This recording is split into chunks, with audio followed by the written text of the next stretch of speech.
Halo semua, di video kali ini saya akan membahas topik resesi global dan kira-kira dampaknya ke Indonesia seperti apa. Kalau kita perhatikan saat ini koran, media massa, berita online yang ekonomi mulai mengubah kata-katanya yang membahas inflasi tinggi, suku bunga tinggi, sekarang menjadi resesi. Kenapa orang bahas resesi? Karena mata uang pound sterling yang dulu adalah mata uang paling kuat di dunia, dulu zaman saya kuliah kali ya, atau saya baru-baru kerja, itu saya tahu tuh satu pound sterling itu 20.000. Kalau US dollar itu 12-13 ribu, pound sterling bisa 20.000. Nah, jadi itu besar sekali. Kemudian ada euro. Euro itu di tengah-tengahnya. Jadi lebih tinggi daripada US dollar, lebih rendah daripada pound sterling. Sekarang itu 1 US dollar itu sudah mungkin hampir sama dengan 1 pound sterling dan juga sama dengan 1 euro. Jadi terjadi penurunan yang signifikan pada nilai tukar pound sterling dan euro. At the same time ya mata uang dolar juga menguat.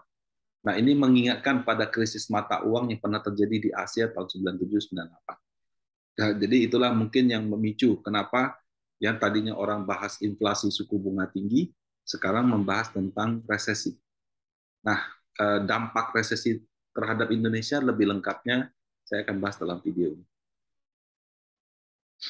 Resesi itu adalah kondisi suatu negara ya, di mana pelambatan ekonomi itu terjadi di seluruh atau hampir seluruh sektor ekonomi dan dalam waktu yang berturut-turut. Jadi kalau cuma tutup 1 bulan, bulan depan normal lagi ya itu nggak resesi. Berturut-turutnya berapa lama? Kalau saya baca-baca teori ekonomi ataupun definisi resesi, biasanya mereka menggunakan perlambatan pertumbuhan PDB selama 2 kuartal berturut-turut. Maaf, bukan perlambatan, pertumbuhan negatif. Perlambatan itu kayak tadinya tumbuh 3%, sekarang tumbuh 2%. Tetap tumbuh, tapi lebih lambat. Itu bukan resesi.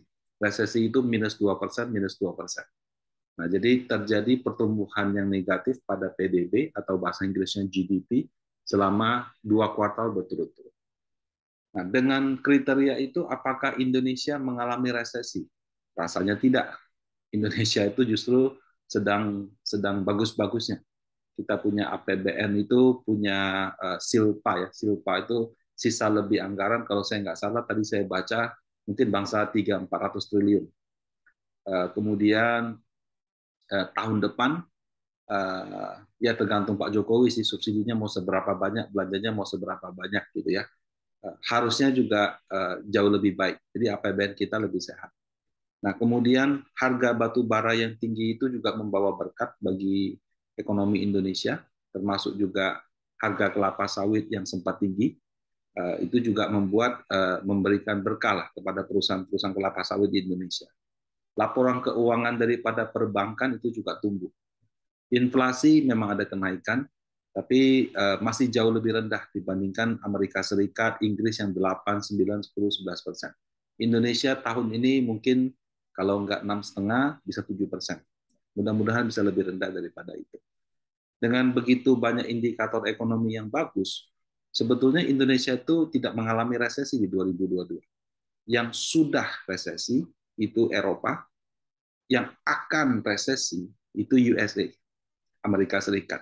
Jadi yang saya bahas di video ini bukanlah Indonesia resesi terus bagaimana-bagaimana, tapi lebih kepada negara lain mengalami resesi. Kira-kira dampaknya ke Indonesia seperti apa? Nah, mengapa Eropa resesi?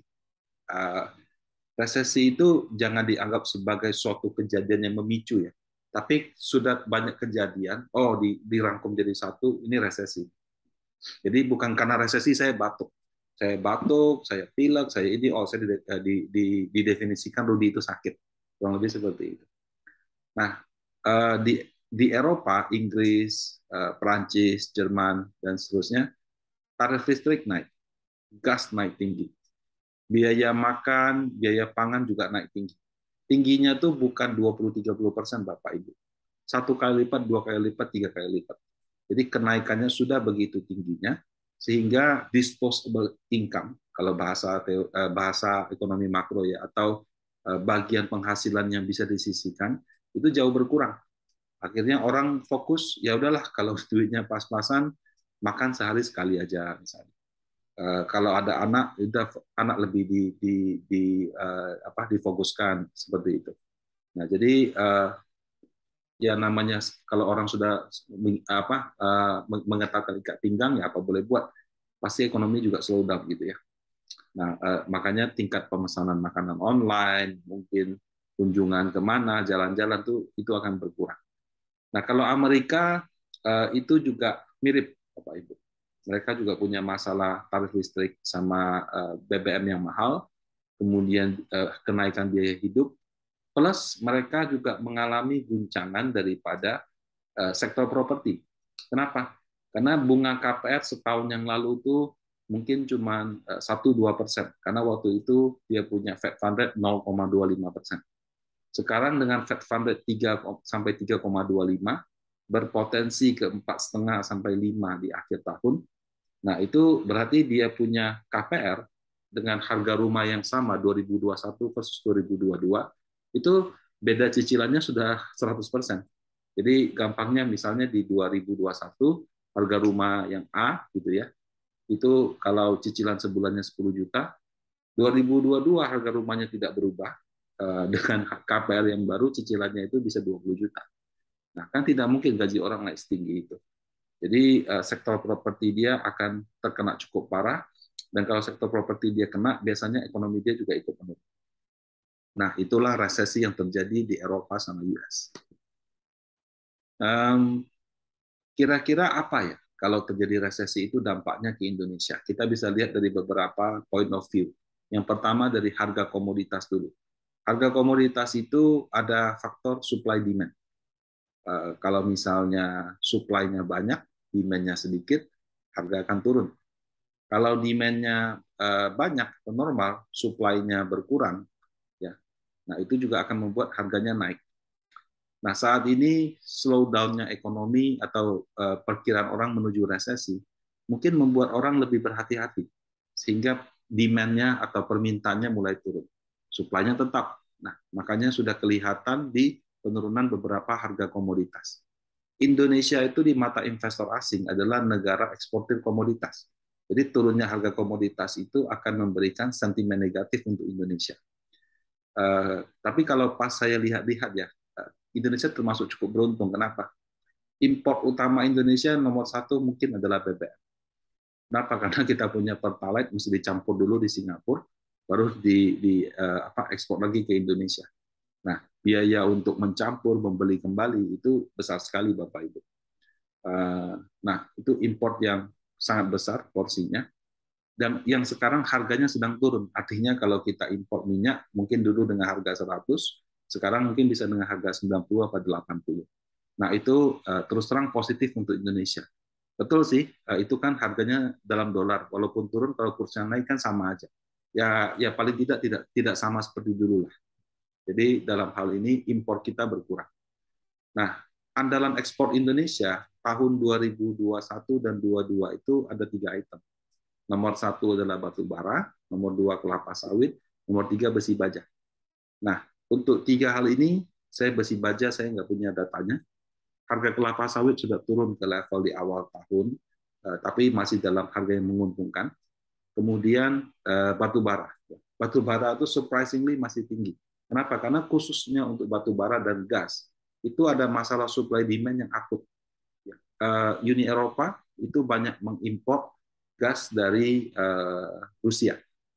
Nah, kemudian karena perseteruan mereka mengambil posisi untuk berhadapan sama Rusia, yang terjadi mereka memberikan sanksi ekonomi, melakukan embargo dan lain-lain gitu. Rusia juga membalas, dia matiin kerannya gitu. Kerannya yang tadinya berapa persen diturunkan, akhirnya dia mau matiin, katanya rusak gitu. Nah, itu menyebabkan di Uni Eropa sekarang sedang terjadi krisis listrik, karena kalau gasnya nggak ada, gimana listriknya mau nyala kan? Nah, untuk itu alternatif pengganti, jadi dari power plant yang masih existing yang bisa dipakai, itu kebanyakan adalah batu bara yang bisa jalan langsung.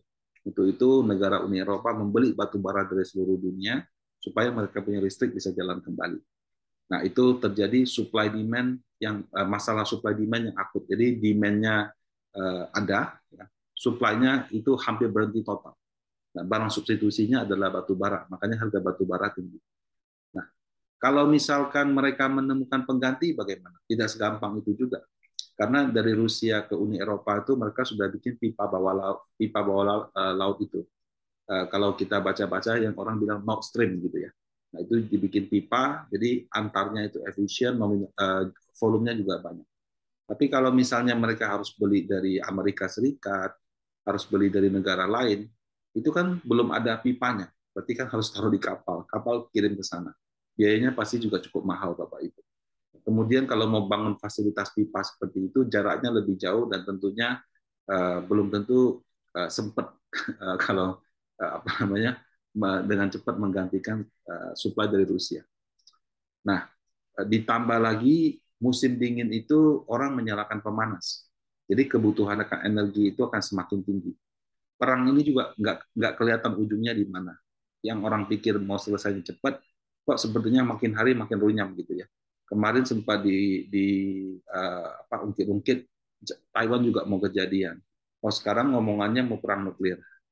Hari ini saya baca koran kota-kota yang tadinya diserang sama Rusia itu melakukan referendum. Referendum itu mereka melakukan pemilihan mau ikut Ukraina atau ikut Rusia. Nah, 90% lebih rata-rata ikut Rusia. Nah, kok kayaknya tidak selesai-selesai ya. Ya nggak tahu lah ya, namanya juga politik sama peperangan kan. Kita kan tidak ahli soal itu. Dalam jangka waktu pendek, kondisi semua itu akan membuat harga batu bara tetap tinggi sehingga menguntungkan bagi Indonesia. Nah, tapi bisa nggak harga batu bara turun? Oh, tentu bisa.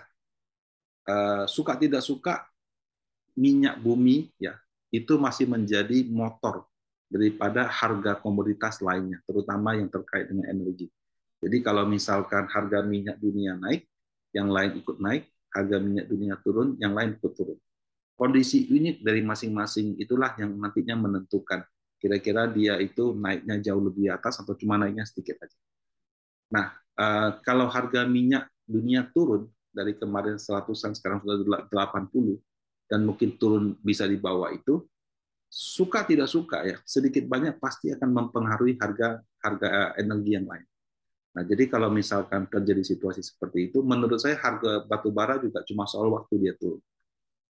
Nah, pertanyaannya kalau dia turun, masalah nggak buat Indonesia? Nah, menjadi masalah kalau harga batu baranya sedemikian rendahnya sehingga di bawah biaya produksi.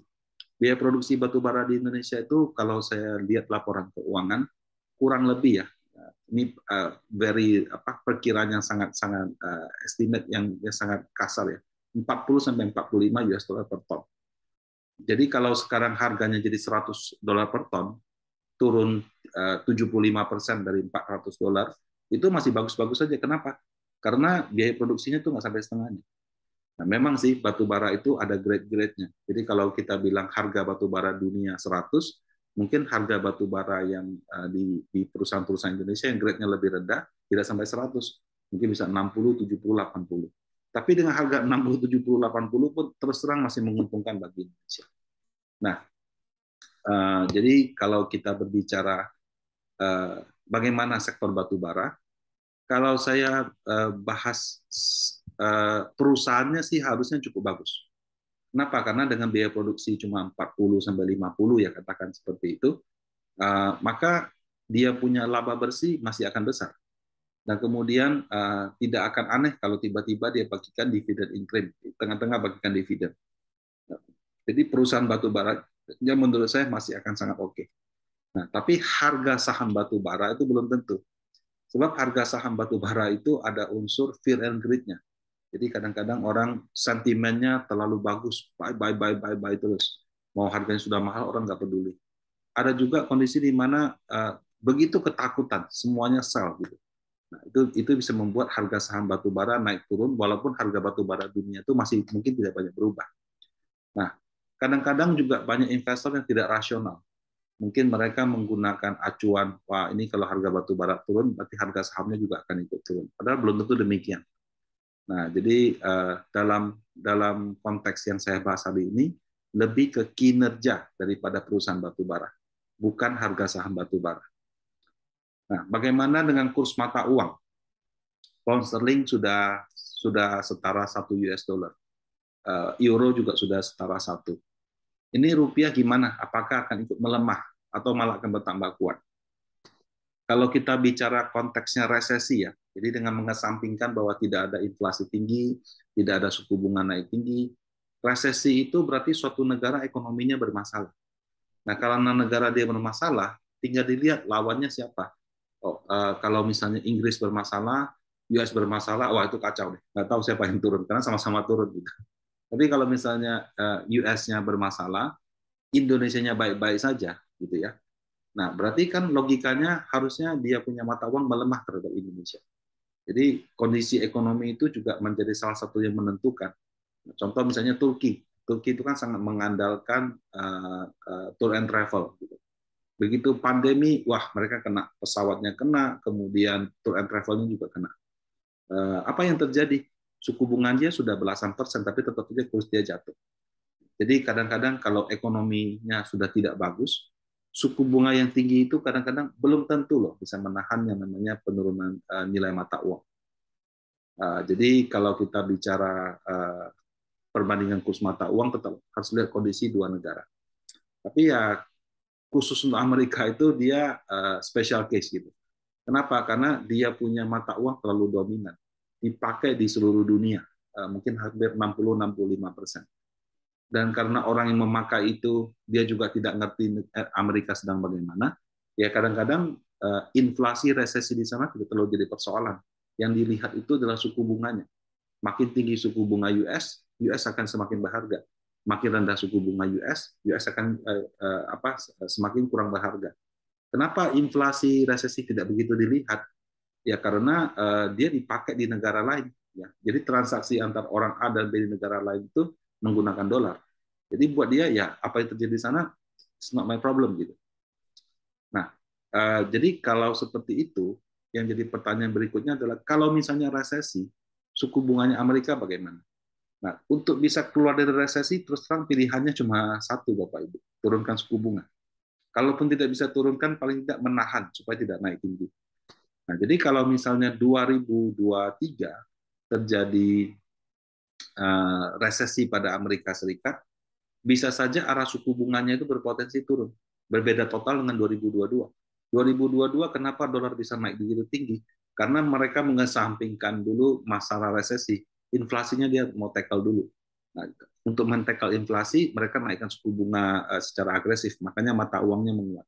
Kalau misalnya 2023 arah suku bunga berubah, maka bisa saja US dollar itu mungkin tidak akan terlalu kuat seperti sekarang, atau bahkan malah melemah gitu. Nah, jadi ini view untuk gambaran nilai tukar rupiah terhadap US dollar. Obligasi gimana? Nah, kalau obligasi itu justru malah senang kalau Amerika resesi. Kenapa?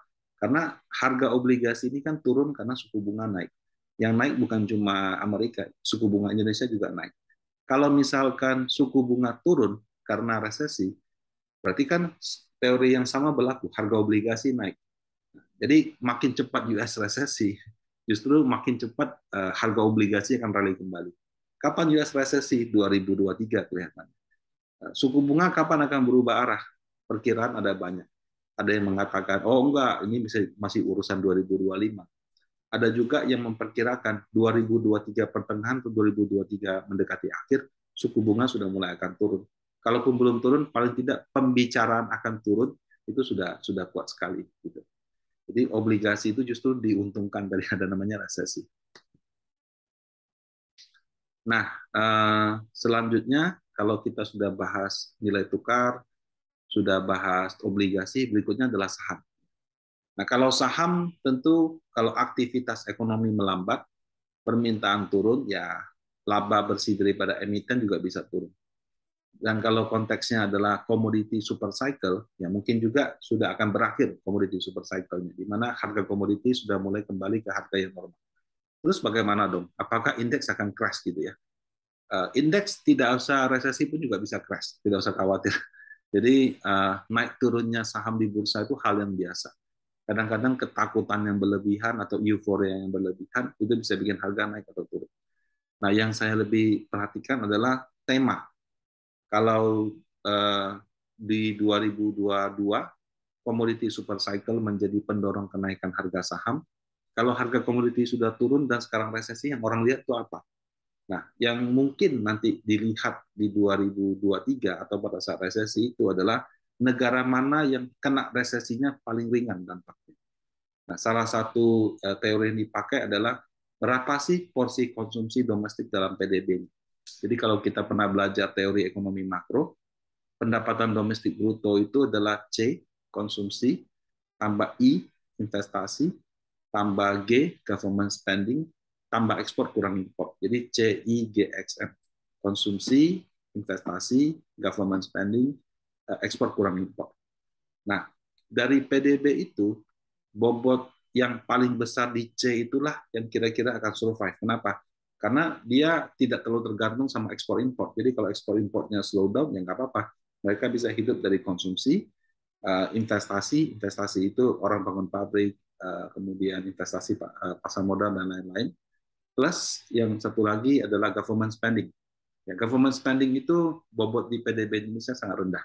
Karena APBN pemerintah yang ratusan triliun itu ribuan triliun itu yang dipakai untuk pembangunan yang mungkin nilainya ratusan. Masih jauh lebih besar pendanaan dari swasta. Nah, berapa bobot konsumsi di PDB gitu ya? Saya kebetulan kumpulkan beberapa data. Indonesia itu di 52% berdasarkan PDB Juni, Malaysia 68%, China ternyata cuma 38%. Kemudian Singapura 32%. Singapura itu kan negara perdagangan. Jadi kalau misalnya dagang lagi susah, ya dia juga akan kena sudah pastinya. India 61, Thailand 56. Nah, negara dengan porsi konsumsi domestik lebih dari 50% itu diperkirakan akan menjadi negara yang dianggap resilience.